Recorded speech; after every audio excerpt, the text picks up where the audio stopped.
ఏపీలో మున్సిపల్ కార్మికులు అంగన్వాడీల సమ్మె ఆందోళనలు కాకరేపుతూ ఉన్నాయి. వారితో ప్రభుత్వం జరిపిన చర్చలు విఫలమవడంతో తమ నిరసనలు కొనసాగిస్తూ ఉన్నారు. దీంతో ప్రభుత్వం ఇబ్బందులు ఉన్న చోట్ల ప్రత్యామ్నాయ ఏర్పాట్లు చేస్తోంది. మరోసారి కార్మికులతో చర్చలు జరుపుతామని చెప్తోంది.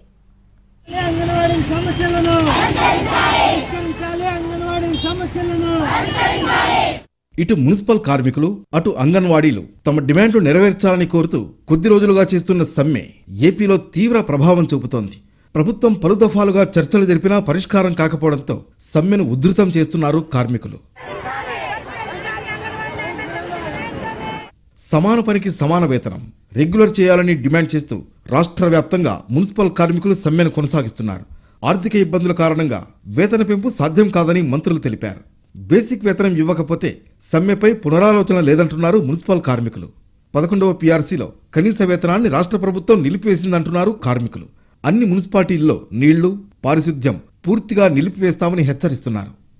అటు అంగన్వాడీలు చేపట్టిన సమ్మె 23వ రోజుకు చేరుకుంది. వేతనాల పెంపుతో పాటు గ్రాట్యుటీ సహా న్యాయమైన సమస్యలు పరిష్కరించాలని విధులను బహిష్కరించి ఆందోళన నిర్వహిస్తున్నారు. ప్రభుత్వం పలు దఫాలుగా చర్చలు జరిపినా పరిష్కారం కాకపోవడంతో అంగన్వాడీలు సమ్మెను ఉధృతం చేశారు.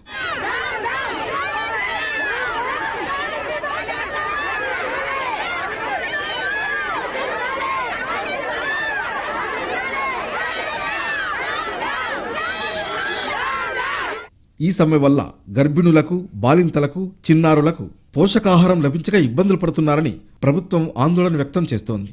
ఈ దశలో సమ్మె చేస్తున్న అంగన్వాడీలకు నోటీసులు జారీ చేసింది.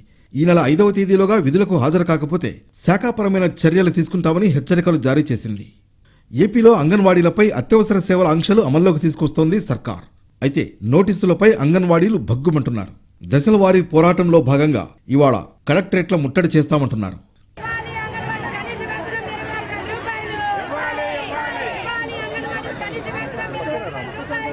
మున్సిపల్ కార్మికుల సమ్మె విరమించాలని ఆయా సంఘాలతో చర్చలు జరిగాయని పురపాలక శాఖ మంత్రి ఆదిమూలపు సురేష్ తెలిపారు.